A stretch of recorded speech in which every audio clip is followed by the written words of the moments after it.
Saya ingin ingatkan bahwa ada 2 provinsi yang menurut saya perlu perhatian khusus karena peningkatan dalam minggu ini, dalam 2-3 hari ini peningkatannya sangat drastis sekali, yaitu Jawa Tengah dan DKI Jakarta.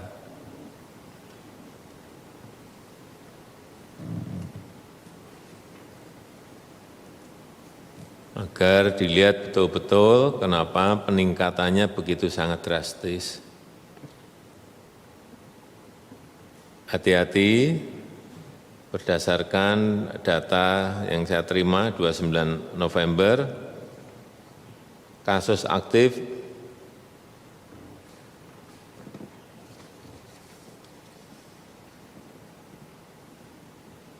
kita sekarang ini meningkat menjadi 13,41%, meskipun ini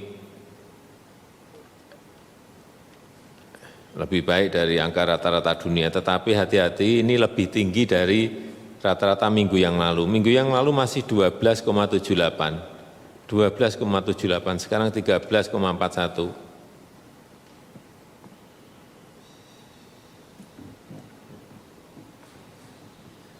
Tingkat kesembuhan juga sama. Minggu yang lalu 84,03, sekarang menjadi 83,44%. Ini semuanya memburuk semuanya.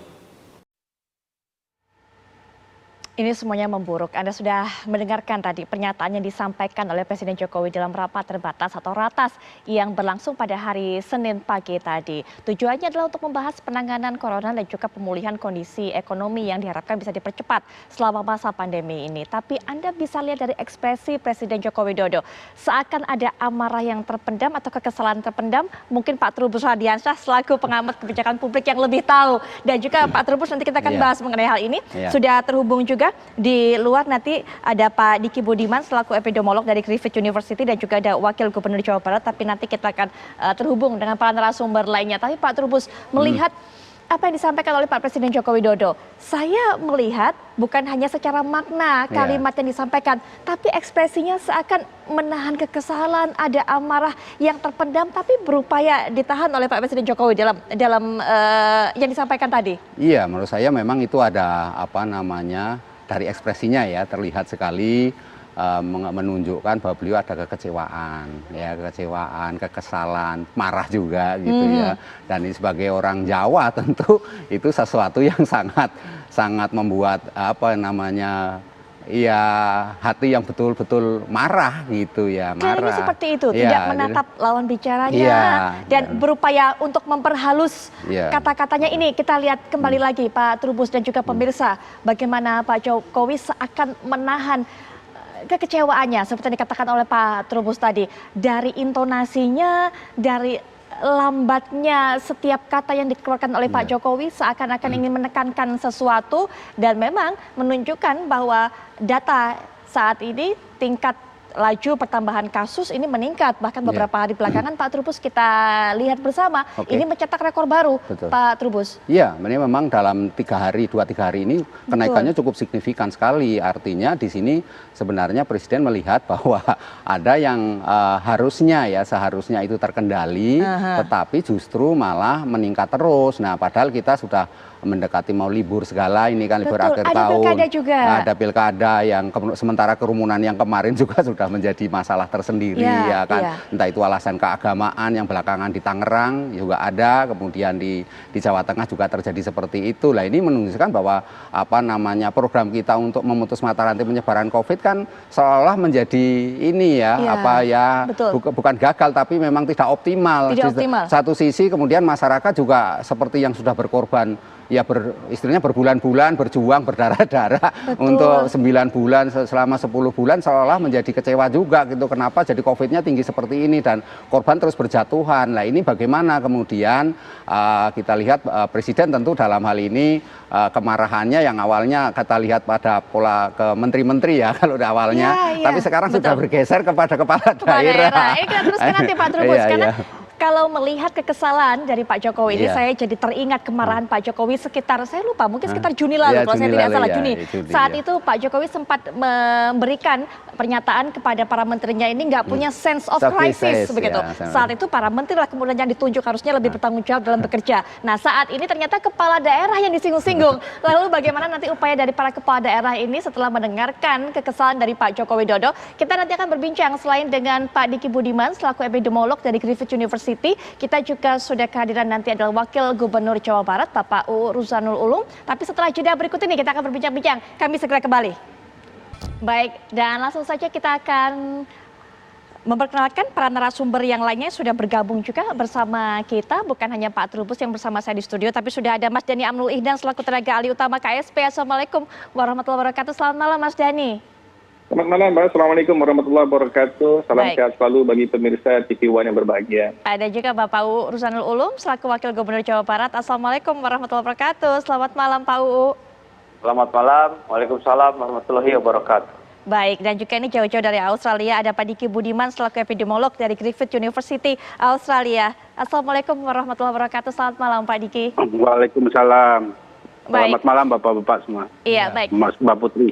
Mas Dhani Amrul Ihdan, langsung saja Mas. Ini kita sempat bahas dengan Pak Trubus tadi di studio sebelum jeda, bahwa Pak Presiden Jokowi ini sepertinya sudah betul-betul kesal, begitu kecewa dari ekspresinya, dari kata-katanya, intonasinya. Nah, kalau yang waktu itu kita sempat dengarkan yang diberikan pesan ini adalah para menteri, begitu. Saat ini sepertinya tegurannya adalah mengarah kepada para kepala daerah terhadap lonjakan kasus dari corona ini. Mas Dhani, silakan.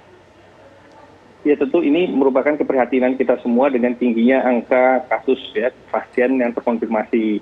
Jadi memang dalam beberapa hari terakhir, 3 hari ini memang di atas 5.000 itu adalah hal yang cukup memprihatinkan kita semua, sehingga Bapak Presiden mengarahkan kepada seluruh gubernur, khususnya gubernur yang memang daerah epicentrum yang eskalasinya meningkat cukup signifikan dalam beberapa hari terakhir ini.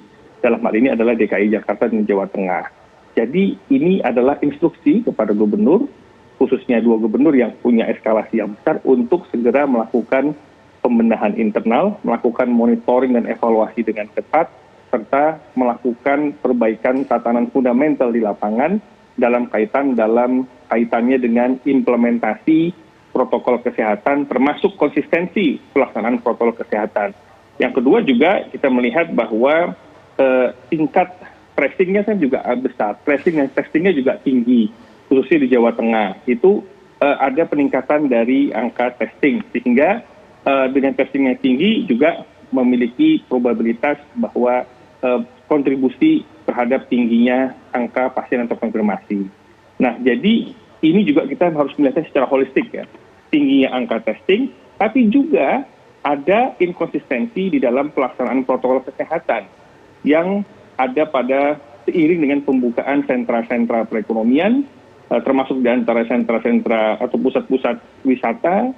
Nah, ini juga menjadi salah satu kontribusi dari tingginya angka pasien terkonfirmasi. Di samping itu juga harus kita melihat juga klaster-klaster baru yang terjadi, terutama klaster perkantoran, baik perkantoran pemerintah, BUMN, swasta, juga harus dimonitor dengan ketat, karena timbulnya klaster-klaster baru ini juga menjadi transmisi bagi penyebaran baik itu di transportasi publik maupun juga klaster keluarga.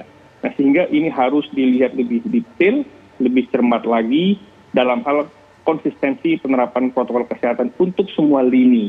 Itulah yang disebut dengan melakukan pembenahan ke dalam untuk melindungi masyarakat di daerahnya. Itulah disebutkan juga bahwa arahan Presiden, bahwa Menteri Dalam Negeri juga diminta untuk lebih intens untuk membangun komunikasi, memberikan instruksi intensif kepada kepala daerah dan kepala daerah kepada jajaran di bawahnya untuk melihat pelaksanaan protokol kesehatan. Baik, nah ini kalau sudah kemudian memberikan pesan kepada Menteri Dalam Negeri untuk memberikan pesan kepada kepala daerah juga untuk setiap daerah ini bisa melaksanakan protokol kesehatan yang ketat. Dari hasil evaluasi selama ini, Mas Dhani, apakah memang di daerah-daerah ini agak longgar mengenai masalah protokol kesehatan, tidak menerapkan sanksi yang seharusnya diberlakukan, Mas Dhani? Jadi kan kita tahu ada Inpres tentang pelaksanaan protokol kesehatan. Lalu dari Inpres itu dikejawantahkan dalam namanya peraturan gubernur atau Pergub dalam Pergub itu dikejawantahkan teknis operasional di lapangan, termasuk jumlah sanksi, apakah sanksinya itu sanksi sosial maupun sanksi denda. Itu dikejawantahkan di dalam peraturan gubernur. Nah, oleh karena itu, Pergub yang telah diterbitkan itu untuk bisa diatur, diawasi dengan ketat konsistensinya. Karena kita ini bukan kita bicara pelonggaran ya, tapi dengan pembukaan sentra-sentra perekonomian, tempat-tempat wisata, ya kan? Perkantoran yang diutilisasi, yang mungkin misalnya melebihi dari kapasitasnya. Itu juga makanya diperlukan yang namanya audit operasional terhadap pelaksanaan protokol kesehatan di semua lini-lini strategis termasuk perkantoran. Nah, itu diperlukan untuk apa tujuannya, Mbak? Ya, untuk melihat titik-titik atau celah-celah terjadinya pelanggaran protokol kesehatan yang memungkinkan terjadinya transmisi. Nah, maka itulah disebut dengan mengambil tindakan-tindakan yang cepat di lapangan untuk mengatasi transmisi ini lebih jauh lagi. Baik. Nah, ini Pak U juga mungkin sebagai Wakil Gubernur Jawa Barat bisa memberikan pernyataannya Pak U. Karena kalau pesannya Pak Presiden ini adalah yang disoroti adalah kinerja dari para kepala daerah. Kemudian tadi Mas Dhani juga sudah selaku tenaga ahli utama KSP sudah menjelaskan harapannya ini para kepala daerah bisa konsisten peraturannya dibuat, tapi juga kemudian saat masyarakat ini tidak melaksanakannya ada sanksi yang bisa diterapkan. Apalagi kalau kita lihat dari daftar terbaru ini Pak, Jawa Barat ini sekarang peringkat 3 Pak. Ya, memang pemerintah Provinsi Jawa Barat selalu fatsun kepada pemerintah pusat dalam segala hal. Termasuk dalam COVID, kami ini serius tidak main-main. Kemudian juga sekarang ada penekanan kembali dari Bapak Presiden, insya Allah kami akan menyesuaikan, mengcover, dan melaksanakan. Tetapi ini semua kembali kepada kesadaran masyarakat. Sekalipun kami begitu gencar, keras, legalitas dikeluarkan berupa pergub, himbauan, dan sekarang sedang dibahas tentang perda tentang hal ini. Termasuk juga Pak Sekda, ini sudah puluhan surat dikeluarkan untuk legalitas ini. Kalau masyarakatnya tidak memiliki tanggung jawab dan tidak ikut apa yang kita harapkan, ya bisa saja seperti ini. Tetapi insya Allah dengan ada penekanan kembali dari Bapak Presiden, kita akan sampaikan kembali kepada masyarakat untuk tetap melaksanakan apa yang kita harapkan sebelumnya. Supaya Jawa Barat bisa terkendali tentang penyebaran virus coronanya. Tapi alhamdulillah hari ini Jawa Barat sesuai dengan tadi rapat kami dengan gugus tugas yang lainnya sudah terkendali, sudah 0,72. Artinya sudah di bawah 1 kembali. Insya Allah mungkin di masa yang akan datang akan lebih terkendali kembali. Seperti itu. Baik Pak U, nanti kita juga akan bahas lebih lanjut karena sepertinya kalau mengandalkan masyarakat untuk sadar, Pak Trubus juga tidak semudah itu. Butuh kemudian pergub dan sebagainya yang sudah dikatakan oleh Pak U, itu kemudian bagaimana pelaksanaan sanksinya sehingga masyarakat juga sudah lebih tertib begitu. Nanti kita akan bahas lagi kelanjutannya dan juga nanti kita akan dengarkan tanggapan dari Pak Diki Budiman, tapi setelah jeda berikut ini kita akan reaksi jenak terlebih dahulu, kami akan segera kembali.